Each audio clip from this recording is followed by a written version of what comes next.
Bonjour à tous et toutes et bienvenue à la première conférence de presse de ce stage de préparation à la Coupe du Monde avec Hervé Renard. Donc comme d'habitude, levez la main pour qu'on vous passe les micros et si vous pouvez vous présenter avant votre première question, vous ainsi que votre média, ce serait super. Merci beaucoup. La première pour Antoine.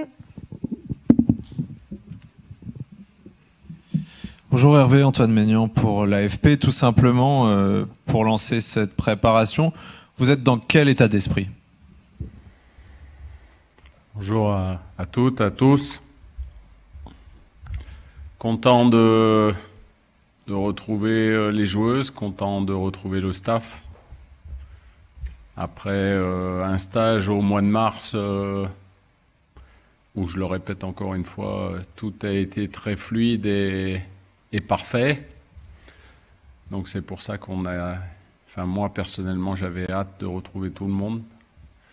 Pour une préparation longue, dira-t-on, mais importante, avec du travail, des plages de repos, et puis une première phase qui se terminera après 3 semaines à Clairefontaine par un match amical en Irlande, comme vous le savez, le 6 juillet. Voilà la première phase. Et la deuxième phase, le départ en Australie, le 8 juillet, avant notre premier match le 23 juillet, d'ouverture pour nous, et avec un match de préparation contre l'Australie, le 14 juillet. Voilà les très grandes lignes de cette préparation. Bonjour Hervé, c'est Annie Dalma pour l'équipe. Dans quel état vous avez retrouvé vos joueuses mentalement? Est-ce qu'elles sont reposées, prêtes pour la préparation et physiquement, est-ce que vous avez eu le temps de prendre quelques nouvelles et de les jauger? Elles ont l'air toutes en pleine forme, elles sont un petit peu bronzées, elles ont pu s'évader un petit peu, je pense que c'était nécessaire. Après une longue saison, le fait que l'année dernière, pour certaines d'entre elles, il n'y ait pas eu de vacances. Cette année, c'est, je pense, une chance d'avoir pu se reposer complètement pendant 2 semaines et puis avec un programme de préparation 1 semaine avant de nous retrouver aujourd'hui. Donc voilà, on a du temps, mais l'important, c'est de se mettre dans ce cadre de travail et puis de se préparer petit à petit pour être fin prêt pour cette Coupe du Monde. Bonjour Hervé, Sébastien Nieto pour Le Parisien. Vous avez parlé de repos, comment ça va s'organiser exactement? Combien de jours elles auront? Combien de breaks vous avez prévus sur ces 3 semaines de prépa? Merci. Il y aura un break au bout de la première semaine.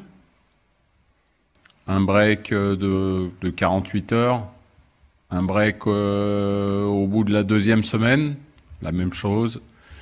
Et puis un plus petit qui sera à notre retour d'Irlande, on reviendra en début d'après-midi le 7 juillet. L'après-midi et la soirée libre et puis on se retrouve, le rendez-vous sera tard le soir pour être prêt pour ne pas manquer le départ le 8 juillet pour l'Australie. Donc voilà, je pense que c'est nécessaire comme on dit un peu dans notre métier, que la soupape elle se lève un petit peu de temps en temps. On l'espère qu'on va être amené à être ensemble pendant 2 mois. Ça serait bon signe. Donc c'est long, il faut savoir aussi gérer ces périodes. Bonjour Hervé, ici Henri Ignatia, Canal+, Infosport+. Justement, c'était un peu l'idée de ma question. Vous et votre expérience de sélectionneur, notamment, sur ces longues périodes, le côté social de la vie en commun, c'est quoi vos recettes, c'est quoi vos clés? Vous nous avez un petit peu déjà expliqué, mais là, c'est parti pour, on vous le souhaite, durer potentiellement 2 mois.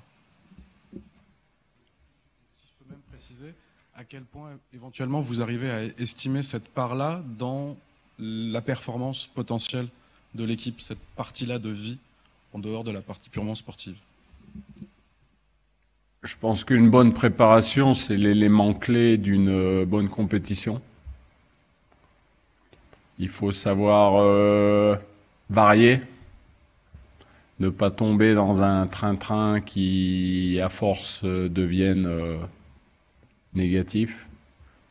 Donc toujours innover sans aller chercher des idées très farfelues, mais rester dans des choses simples mais variées, alterner, laisser aussi pendant les repas quelques plages pour venir dîner ou déjeuner entre certaines heures et pas toujours à la même heure. Ça, c'est ce que j'ai appris de par mon expérience. Après, chaque entraîneur fait comme il le ressent, mais cette période est cruciale pour bien vivre ensemble, créer cette cohésion qui est nécessaire pour aller chercher de grandes performances.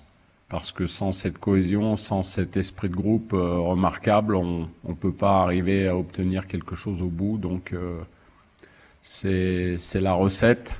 Encore faut-il bien l'appliquer. Bonjour Hervé, Xavier Montferrand de Radio France. 2 petites questions qui n'ont aucun rapport. Déjà, vous nous disiez lors de la présentation de la liste que vous étiez presque encore plus heureux au moment de la présentation d'être à la tête de cette équipe de France. Qu'est-ce que ça vous fait, vous, à titre personnel, là, d'être devant nous dans les habits du sélectionneur de l'équipe de France qui part au mondial? Et deuxième petite question plus annexe, est-ce que vous vous mettez, ou est-ce que vous allez vous mettre prochainement, déjà entre guillemets à l'heure australienne? Est-ce que ça va jouer dans votre préparation, même ici à Clairefontaine? Merci. Je vais répondre par la deuxième question en premier. Au niveau du décalage horaire, c'est-à-dire plus 8 heures en Australie, on va pas se mettre dans un premier temps dans ce créneau-là, mais il va falloir, à partir du moment où on va voyager le 8 juillet, va falloir s'y mettre assez rapidement. C'est pour ça que il y aura aussi un suivi d'un spécialiste au niveau du sommeil. C'est important pour avoir de bonnes performances. Il faut bien dormir, il faut bien récupérer. Donc on néglige aucun point essentiel de la joueuse. Donc voilà, on essaye de penser à un maximum de choses pour être et obtenir le meilleur de ces joueuses. La première question, je vais le répéter encore une fois, c'est un honneur pour moi. À part dans des clubs depuis 2002, j'ai beaucoup voyagé. J'ai souvent été très fier de représenter des pays, mais qui n'étaient pas le mien, pas mon pays de naissance. Et aujourd'hui, c'est une configuration complètement différente pour moi. Quand on est en France, on a tendance à beaucoup critiquer la France. Un peu trop, mais c'est comme ça, on est habitué aux bonnes choses, donc on a l'esprit un peu plus critique. Moi qui ai passé pas mal de temps à l'extérieur, j'y reviens avec plaisir et content de retrouver ce qui fait notre culture. Et puis fier d'emmener cette équipe de France féminine pour cette Coupe du Monde, une grande compétition, et de porter haut et fort les couleurs françaises. Bonjour Hervé, Anthony Reich, RMC Sport. Un peu plus de 2 ans et demi après, Amandine Henry a retrouvé le château de Clairefontaine. Est-ce que ce matin, vous avez senti une certaine émotion particulière en elle? Et dès ses premiers jours de stage, qu'est-ce que vous attendez d'elle? Est-ce que vous attendez qu'elle retrouve cette place de cadre qu'elle avait et qu'elle a peut-être jamais perdue au final? Alors, je l'ai taquiné un peu, je lui ai dit bienvenue. J'ai dit, bon, t'es venu avant moi, mais là, t'es bienvenu avec nous, en tout cas. Donc, voilà. Après, bien sûr qu'elle va retrouver un rôle de cadre. C'est important. Et puis, c'est à elle de démontrer toutes les qualités qu'elle a, de démontrer qu'elle peut apporter à ce groupe. Ça la concerne pas spécialement, mais ça concerne aussi toutes les joueuses. Sachez qu'on est 26. Et que seulement 23 d'entre elles feront partie de cette liste pour la Coupe du Monde. Donc ça laisse une petite marge d'incertitude, on va dire, qu'il faut pas que cette incertitude se crée en stress ou quelque chose d'autre, mais c'est simplement elle arrive parce qu'elle n'a pas pu être là au mois d'avril, donc à elle de montrer qu'elle peut s'imposer de par son expérience, de par son charisme et de par ses qualités footballistiques. Mais je pense qu'il n'y aura pas de problème de ce côté-là. En tout cas, on fera tout avec le staff pour la mettre comme toutes les autres joueuses dans les meilleures conditions possibles. Et puis après, ça sera le rôle du méchant, ça sera mon rôle d'éliminer 3 joueuses hors de cette liste des 26. Bonjour Hervé, Johannesson pour Instinct Foot. Lors de la dernière conférence pour la liste, vous avez dit que vous étiez optimiste. À l'époque, on n'avait pas encore de diffuseur. Votre optimisme a porté ses fruits. On a un diffuseur pour cette Coupe du Monde. Est-ce que vous avez le même optimisme sur les joueuses qui n'ont toujours pas trouvé de club et que vous avez dit que vous avez... vous aimeriez plutôt qu'elles ont résolu cette situation avant de partir à la Coupe du Monde. Est-ce que les temps de repos que vous allez accorder aux joueuses va aussi leur permettre à gérer cette situation juste avant de partir au Mondial? Je suis de nature et ma fonction doit faire en sorte que je sois toujours optimiste. Oui. Après, j'avais des données un petit peu plus... positive, donc ça s'est conclu de très belle façon pour les droits télé. Je remercie tous ceux qui ont œuvré pour que cette Coupe du Monde soit diffusée sur le territoire français et dans d'autres pays, mais en ce qui nous concerne pour la France. Il y a des personnes qui ont eu un rôle très très important, la fédération, au ministère. Donc je les en remercie. Je pense que c'est démontrer un fort respect pour cette équipe de France féminine. Et ça, c'est très important. Pour celles qui n'ont pas trouvé de club à ce jour ou qui souhaitent peut-être changer encore, il reste un petit peu de temps jusqu'au 30 juin. On aimerait bien que ça soit résolu d'ici cette date. Si ça l'est pas, on s'adaptera. Mais je reste optimiste aussi. Toutes les joueuses qui font partie de ce groupe équipe de France ont beaucoup de qualité, donc forcément elles auront des possibilités. Donc je pense que ce problème sera réglé et comme vous l'avez dit de très belle façon, les 2 breaks qu'il y aura peuvent permettre aussi à certaines d'entre elles d'avoir des rendez-vous importants et pourquoi pas de conclure leur situation personnelle, mais que tout soit réglé lors de notre départ en Australie pour qu'on soit simplement concentré sur cette grande compétition. Hervé, Antoine Maignan pour l'AFP à nouveau. Je voulais faire un focus sur Kadi Diatou Diani. Quelles sont les dernières nouvelles de son épaule? Je crois qu'elle portait encore un pansement récemment. Est-ce que vous avez l'assurance que ça a cicatrisé, que c'est consolidé, qu'elle va pouvoir s'entraîner collectivement très rapidement, voire dès le début? Ou est-ce que vous pensez qu'il y a encore besoin de récupération pour elle? Je pense qu'elle va bien, que tout a été mis en œuvre et fait de telle façon que cette programmation se fasse lentement mais sûrement, qu'elle ait une protection quelque part, c'est normal. Même lorsqu'on vient d'avoir une entorse à la cheville, on fait un strapping qui permet de maintenir un peu mieux l'endroit où on a été traumatisé. Donc là, il n'y a rien, c'est pas une inquiétude particulière. Après, on fera les choses intelligemment avec le staff. Et je suis persuadé que Kadi retrouvera ses aptitudes athlétiques très rapidement et qu'elle va nous apporter énormément pendant cette compétition. On a besoin d'elle en tout cas. Donc voilà, on va dire que les feux sont au vert. À nous de les garder de la même couleur. Oui, à nouveau Sébastien Nieto pour Le Parisien. Il y a 3 joueuses qui vont partir, on le sait, une gardienne et 2 joueuses de champ. Est-ce que dans votre tête, vous avez déjà une idée des joueuses qui vont partir, sans évidemment leur communiquer? Et deuxième petite question, est-ce que vous avez prévu des rendez-vous particuliers avec les blessés Delphine Cascarino, Marika Toto ou Gretchen Bock pendant la préparation? Merci. J'ai une idée qui est pas précise. Sinon, la préparation, les entraînements serviraient à pas grand-chose. Donc, il reste 3 semaines. C'est à la fois court, mais assez long quand même.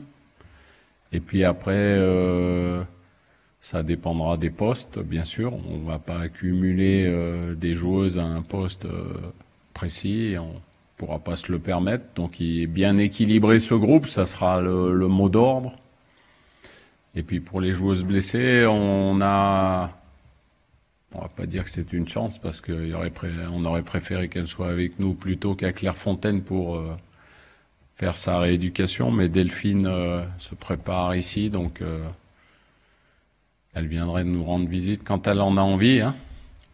Et puis Marika Toto, on va la laisser se reposer un petit peu, qu'elle se reprépare du mieux possible et la porte est grande ouverte pour les visites, pour partager un repas aux joueuses qui sont attachées à cette équipe de France. Ouais. À nouveau, Siani Dalma pour l'équipe. Hervé, vous allez disputer une 2e Coupe du Monde en quelques mois seulement. Est-ce que cette préparation sera différente de celle que vous aviez faite avec l'Arabie Saoudite? Et deuxième petite question pour revenir sur la question de Sébastien. Quels seront vos critères justement pour garder ou éliminer des joueuses?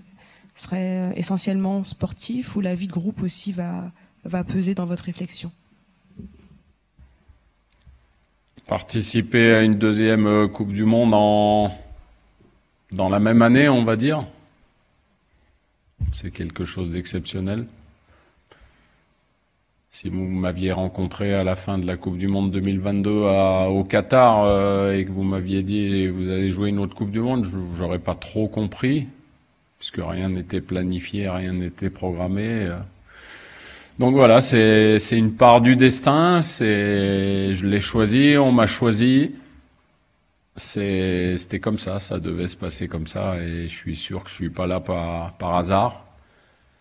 Et puis concernant à la liste finale du groupe, le point que vous avez mentionné, c'est certainement le plus important. C'est-à-dire l'équilibre collectif, l'état d'esprit, la façon de se comporter dans le groupe. Et quand on est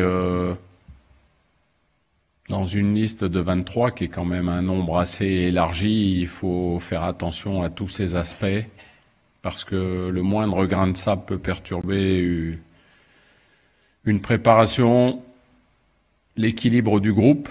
Et l'équilibre d'un groupe, c'est tellement précaire qu'il faut toujours être attentif. Et l'état d'esprit sera bien sûr un des critères très très importants. Et puis bien sûr le terrain, mais c'est bien que vous ayez évoqué ce point-là, parce que c'est certainement le point essentiel. Bonjour Hervé, Amin Zaouia, la chaîne Équipe. Vous avez déjà participé à des compétitions internationales avec des sélections masculines. Qu'avez-vous dû changer pour cette préparation? Est-ce que vous avez dû bousculer vos habitudes? Pas bousculer mes habitudes, mais m'adapter. On s'adapte différemment avec un groupe de joueuses qu'un groupe de joueurs. Il y a des petits paramètres qui font qu'il faut être un petit peu plus attentif dans le sport féminin, il faudrait dire. On n'a pas la même physiologie. Voilà, il y a des petits paramètres, on va pas rentrer dans les détails, mais qui sont beaucoup plus importants chez les femmes. Un suivi qui doit être le même, mais parfois encore plus méticuleux, je serais tenté de dire. Donc voilà, après on a essayé de penser à tous les points qui pourraient se présenter à nous, les cas de figure pour que les filles soient dans les meilleures conditions possibles. Ça fait aucun doute qu'on est dans des conditions exceptionnelles. Je suis persuadé que la préparation sera très bonne. On n'aura pas d'excuses, Je reste aussi également persuadé que l'état d'esprit sera très bon. Ça se sent. C'est des ondes que vous recevez en retour. Donc maintenant, il suffira de partir avec une énorme cohésion pour aller voyager en Australie et ramener le meilleur résultat possible. Bonjour Hervé, ici, donc Henri Gnassia, Canal+, Infosport+. Vous avez déjà un petit peu évoqué tout ça, mais c'est vrai qu'on a l'impression que vous avez un rapport particulier déjà avec le rôle de sélectionneur et ces compétitions-là, c'est-à-dire le côté représenter un pays. À quel point ce ressort-là, ça vous apporte quelque chose? Vous parlez là d'ambiance dans l'air, de choses que vous ressentez. On a des images aussi de vos expériences avec des sélections africaines. Voilà, donc tout cet aspect-là, vous êtes comment dans ce mode-là? C'est là où vous vous sentez le mieux en tant que coach? C'est ma 10e compétition. Ça sera ma 10e, donc un peu d'expérience, oui. Même si toutes ont été différentes. Les Coupes du Monde, je serais tenté de dire que ça sera la 3e. L'atmosphère est différente. Il y a une adrénaline qui se crée. Déjà, ce qu'il faut mentionner, c'est que c'est une organisation qui est exceptionnelle. C'est du très très haut niveau. Ça a des stades somptueux, des pelouses qui sont souvent magnifiques, des stades remplis. Et j'espère que ce sera le cas, et je pense que ça sera le cas. Donc c'est une fête, c'est la fête du football, que ce soit chez les hommes ou chez les femmes, c'est la fête du football, et c'est la plus grande fête qui puisse exister dans notre sport. Je compare souvent, c'est du niveau de la Champions League pour les clubs. C'est-à-dire qu'il n'y a pas de détails laissés au hasard, et cette adrénaline, cette pression, cette passion autour d'une équipe nationale, c'est ce qui me transforme. J'ai besoin de cette compétition, et j'aime ça. J'aime cette adrénaline qui va monter petit à petit. Le plus important, la préparation, c'est bien, mais c'est la compétition qu'on attend toutes et tous avec impatience. Hervé, rebonjour, Xavier Montferrand de Radio France. Je reviens sur la situation particulière de Kadidiani. Est-ce que ça veut dire que là, dans les prochains jours, peut-être les prochaines semaines, elle va avoir une préparation adaptée en marge du groupe, ou est-ce qu'elle sera dans tous les entraînements collectifs? Non, elle sera dans tous les entraînements collectifs. C'était simplement pour répondre à la question en mentionnant qu'elle avait eu une opération, mais il y a déjà maintenant quelques temps, donc pas d'inquiétude, tout est en ordre, on pourrait dire, mais toujours être vigilant, préventif, pour anticiper sur des choses qui pourraient compliquer sa préparation, mais pour l'instant tout est en ordre.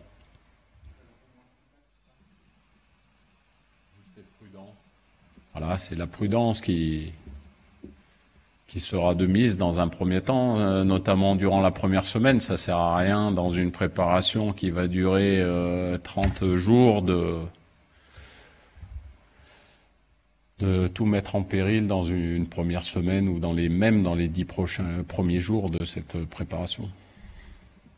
Hervé, depuis le début, depuis votre nomination, vous avez pris ce rôle un peu d'ambassadeur du foot féminin en France. Est-ce que vous l'avez endossé avec plaisir? Est-ce que vous vous êtes rendu compte aussi de votre rôle maintenant auprès du grand public pour justement continuer à faire grandir le foot féminin dans la tête des Français? Je ne sais pas quel est mon rôle exact, mais j'ai une mission.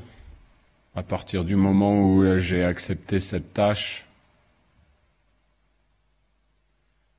j'avais bien mesuré les tenants et les aboutissants. J'ai pour habitude d'être très pragmatique, et si on veut être très pragmatique aujourd'hui, le football féminin n'est pas considéré à sa juste valeur. Après, on peut débattre pendant des heures, mais nous, c'est pas notre métier de débattre. Simplement, il faut améliorer notre communication, il faut améliorer notre image, il faut améliorer la visibilité, l'exposition de ce football féminin, et tous ces facteurs feront qu'à un moment donné, il y aura plus de reconnaissance et de respect pour le football féminin. Mais c'est à nous, quand je dis nous, c'est à nous tous d'aller le chercher. Aujourd'hui, on sent une volonté collective, elle est flagrante. Madame la ministre des Sports, la Fédération française de football avec à sa tête le président Diallo, les membres du COMEX qui font partie de l'évolution du football féminin et jouent un rôle très très important. J'ai besoin d'eux. On a tous besoin les uns des autres pour que quelque part, que ce soit le football féminin qui soit vainqueur. Et j'ai répondu au début, mais c'est ma mission. Voilà, j'ai pas d'autre, mis à part aller chercher des titres, puisque ça c'est l'essentiel du sport. C'est cette mission de faire progresser, d'avancer à ma petite échelle. Voilà. Donc je vais me donner à 100% dans ce rôle. Et on va prendre la dernière question avec Antoine.